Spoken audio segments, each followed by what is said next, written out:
శ్రీ సరస్వత్యై నమః. శ్రీ గురుభ్యో నమః. భక్తులారా, భారతంలో విశేషాలు చెప్పుకున్నాం. ఇందులో భాగంగా నిన్నటి వరకు మనం ఆది పర్వాన్ని 123 భాగాలుగా చెప్పుకున్నాం. ఈ రోజున 124వ భాగం చెప్పుకుందాం. చెప్పుకునే ముందు వ్యాస భగవాను ప్రార్థన చేసుకుందాం. వ్యాసాయ విష్ణురూపాయ వ్యాసరూపాయ విష్ణవే నమో వై బ్రహ్మణజే వాసిష్ఠాయ నమో నమః. అంజనానందనం వీరంజానకి శోకనాశనం కపీశమక్షం తారం వందే లంకాభయంకరం. సదా నింబవృక్షస్య మూలాధివాసా సుధాశ్రావిణం తిక్తమప్యప్రియంతం తరుం కల్పవృక్షాదికం సాధయంతం నమామీశ్వరం సద్గురుం సాయినాథం.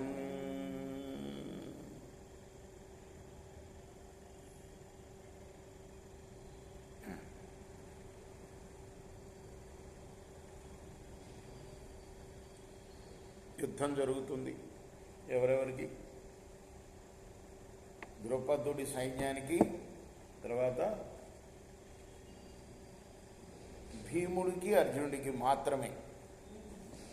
చెప్తున్నాం కదా నిన్న. శిష్యులందరూ గురువుగారికి గురుదక్షిణ కోసం బయలుదేరారు. ఏమిటా గురుదక్షిణ? ద్రౌపదుణ్ణి సంఖ్యలతో బంధించి తీసుకురావటం. ముందుగా కౌరవులు, ధార్తరాష్ట్రులు అందరూ ప్రయత్నం చేశారు. ధృతరాష్ట్రుడు కుమారుడు అందరినీ ద్రౌపది సైన్యాలు వెనక్కి తరిమేసినాయి. ఆ తర్వాత పాండవులు వంతు వచ్చింది. ఓ అరక్రోస్ దూరంలో పాండవులు నిలబడి ఉన్నారట. వీళ్ళ సంగతి చూద్దాం, ముందు వీళ్ళు పోనీలే అని ద్రౌపదిని పట్టుకురావడానికి. ద్రౌపది సేనల చేతిలో బలైపోయారు చాలామంది. అంటే బలైపోవటం అంటే పరిగెత్తేశారు. చనిపోలేదు కానీ తోక ముడిచారు. పాండవుల దగ్గరికి వచ్చేసారు. ఇంకా పాండవుల్లో భీముడు, అర్జునుడు బయలుదేరాడు. భీమసేనుడు అయితే బ్రహ్మాండంగా పోరాడాడు. అనిలజుడుగ్రుడై ద్రుపదు హస్తి ఘటావలిన స్వసంహతి. అనిలుడు అంటే వాయుకుమారుడు. ఎవరు? భీమసేనుడు అన్నమాట. అనలము అంటే నిప్పు, అనిలము అంటే వాయువు. తేడా. అనిలాత్మజులు భీముడు, ఆంజనేయులు వీళ్ళు. ఇక్కడ అనిలుడు అంటే భారతంలో ఎవరు? రామాయణంలో అనిలుడు అంటే ఆంజనేయుడు, భారతంలో అనిలుడు అంటే భీముడు అన్నమాట. భీముడు ఉగ్రంగా ద్రుపదుడి యొక్క గజసేనని, అశ్వసేనని కూడా సంహరించాడు మొత్తం. అనిలజుడుగ్రుడై ద్రుపదు హస్తి ఘటావలిన స్వసంహతిను ఘన రథ కోటి భగ్నములుగా సమరంబున చేసి పేద ధర్మనుజుల చంపనేలయని మానుగ గోపుడు గోగణంబులను కొనకొని రూపునట్టు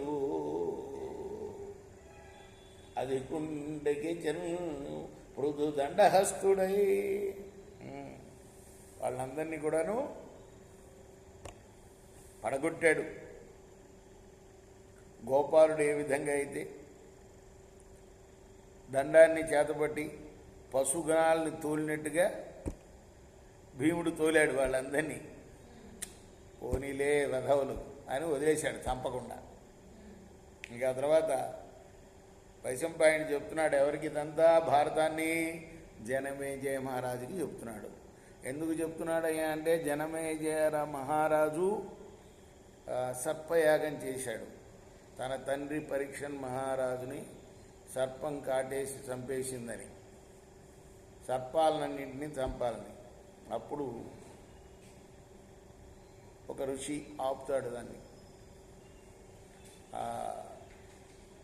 ఆపినప్పుడు జనమేజయుడు అడుగుతాడు ఆ యాగానికి వచ్చిన వ్యాసుడు వారిని, అయ్యా అసలు మా పూర్వీకులకి ఎందుకు యుద్ధం జరిగింది చెప్పండి. నేను గ్రంథస్థం చేశాను నాయన, చక్కగా దాన్ని నా శిష్యుడైన వైశంపాయనుడికి చెప్పాను. ఇక్కడే ఉన్నాడు వాడు, అని నీకు చెప్తాడు అంటాడు. అలా వైశంపాయనుడు చెప్తూ ఉంటాడు, జనమేజయుడు వింటూ ఉంటాడు. అప్పుడప్పుడు జనమేజయుడు ప్రశ్నలు అడుగుతూ ఉంటాడు, వైశంపాయనుడు సమాధానం చెప్తూ ఉంటాడు. భారతం అంతా కూడా ఇలా నడుస్తుందన్నమాట. ఇప్పుడు వైశంపాయనుడు అంటున్నాడు, జనమేజయ మహారాజా, ఆ సమయంలో ద్రోణుడికి ప్రియాన్ని కలిగించడానికి ఉద్యమించిన అర్జునుడు శరజాలంతో ద్రుపద మహారాజును తరుముతున్నాడు. అన్ని దిక్కుల ఉన్న ఆయనకి అన్ని వైపులా ఉన్న అశ్వసమూహాల్ని, రథసమూహాల్ని, ఏనుగుల గుంపుల్ని నేలకూలుస్తూ ప్రళయకాల అగ్నిలాగా విజృంభించాడు అర్జునుడు. ఆ విధంగా దెబ్బతిన్న పాంచాలురు, పాంచాలురు అంటే ఎవరు? అదొక దేశం, పాంచాల దేశం. ఆ దేశానికి రాజు ద్రుపదుడు. అలానే శృంజేయ దేశం వాళ్ళు అర్జునుడి యొక్క బాణాలతో వెంటనే అన్ని వైపులా చుట్టుముట్టి సింహనాదాలు చేస్తూ అర్జునుడిని ఎదిరించారు. ఆ యుద్ధం చాలా ఘోరంగా, చూసేవాళ్ళకి అద్భుతంగా కనిపించింది.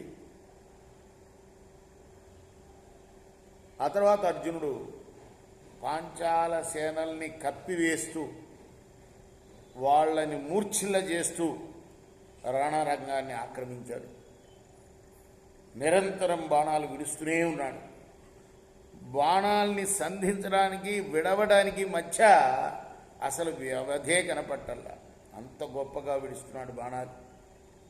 గాంధీవధారి అయిన అర్జునుడు బలిష్ఠుడై బాణప్రయోగం ద్వారా ఆకాశాన్ని కప్పివేస్తున్నాడు. అంటే చీకటి సృష్టిస్తున్నాడట. ఏవి కనిపించట్లేదురా, భూమి ఎక్కడుందో, ఆకాశం ఎక్కడుందో, దిక్కులు ఎక్కున్నాయి, అలా ముంచేస్తున్నాడు బాణాన్ని. అప్పుడు అర్జునుడి పక్షంలో అభినందనలు, సింహనాదాలు చెలరేగాయి. ఆ తర్వాత పాంచాల రాజు సత్యజిత్తును తోడు తీసుకొని శంబరాసురుడు దేవేంద్రుని ఆక్రమించినట్లుగా అర్జునుడిని ఆక్రమించాడు. తీవ్ర బాణవర్షంతో అర్జునుడు వెంటనే ద్రుపదుణ్ణి కప్పివేశాడు.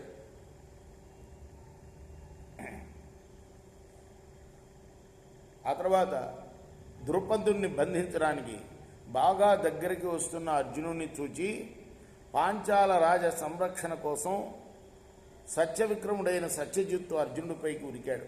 అప్పుడు ఇంద్ర బలిచక్రతుడు లాగా యుద్ధానికి సన్నద్ధులైన అర్జున సత్యజిత్తులు ఆ సేనలను బాగా కలతపెట్టారు. ఆ తర్వాత అర్జునుడు మర్మఛేదన చేయగల 10 బాణాలతో సత్యజిత్తును బలంగా గాఢంగా గాయపరిచాడు. ఆ తర్వాత సత్యజిత్తు కూడా వెంటనే 100 బాణాలతో అర్జునుడిని బాధించాడు. అయితే పార్థుడు అంటే అర్జునుడు, పార్థ అంటే పృథాపుత్రుడు అన్నమాట. కుంతికి అసలు పేరు పృథ. కుంతి భోజుడి దగ్గరికి దత్తత వెళ్ళింది కాబట్టి కుంతి అని పిలుస్తున్నాం. కానీ పార్థుడు అంటే పృథాపుత్రుడైన అర్జునుడు ద్రౌపదుణ్ణి శరవర్షం, ద్రౌపదుని యొక్క శరవర్షం తనను కప్పినా కూడా నారి సారించి వేగంగా బాణాలు విడిచి సత్యజిత్తు శిరస్సును ఖండించి ద్రౌపదుడిపైకి వెళ్ళాడు. అప్పుడు సత్యజిత్తు కూడాను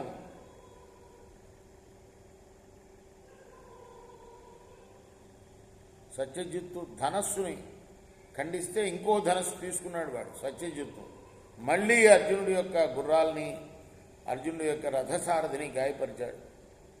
ఇలా భావించడాన్ని చూసిన అర్జునుడు వెంటనే సత్యజిత్తుని నశింపజేయాలని బాణాలను ఎత్తాడు. మరి ఆ తర్వాత సత్యజిత్తు రణరంగం నుండి అర్జునుడి దెబ్బకు తట్టుకోలేక పారిపోయాడు. పారిపోతున్న సత్యజిత్తును గమనించి ద్రౌపదుడు మరీ వేగంతో అర్జునుడి పైన బాణవృష్టిని కురిపించాడు. అప్పుడు అర్జునుడు ఘోర యుద్ధాన్ని ప్రారంభించాడు. ఆ ద్రౌపది యొక్క విల్లుని ఖండించాడు, ధ్వజాన్ని నేల కూల్చాడు, 5 బాణాలతో గుర్రాలని సారథిని కూడా బాధించాడు. తర్వాత ద్రౌపదుడు విరిగిన ధరస్సును వీచి ఇంకొక విల్లును తీసుకునే లోపలే అర్జునుడు కత్తిని చేతబట్టి సింహనాదం చేశాడు. వెంటనే పాంచాల రాజు రథం నొగలిపైకి సముద్రాన్ని కలతపెట్టి పాములను పట్టుకునే గరుత్మంతుడిలాగా దూకి ద్రౌపదుని రథంపై నిర్భయంగా నిలచి వెంటనే ఆయన్ని లోబరుచుకున్నాడు. అంటే పాంచాల రాజు చేతిలో విల్లు ఎప్పుడైతే విరిగిపోయిందో వెంటనే అర్జునుడు ఆయన రథం మీదకు దూకాడనమాట. దూకి ఏ విధంగా అయితే